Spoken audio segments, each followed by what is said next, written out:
Mga ka-sports, isipin mo po ito.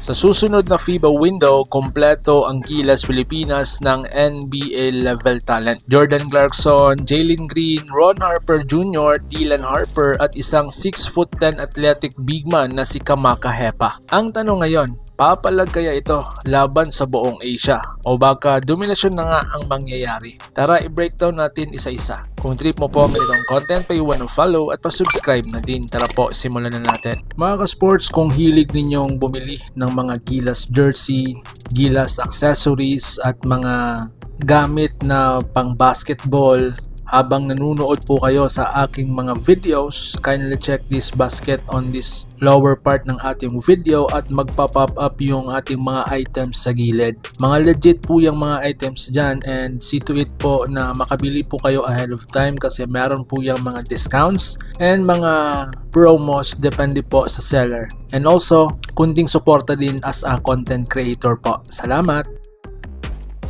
Mga ka-sports, unang-una sa ating listahan si JC or mas kilala nating Jordan Clarkson, the leader. Ang kanyang role isang alpha scorer plus closer. Ang kanyang lakas, isolation, clutch shooting, experience, siya ang boses at puso ng team. Kapag dikit ang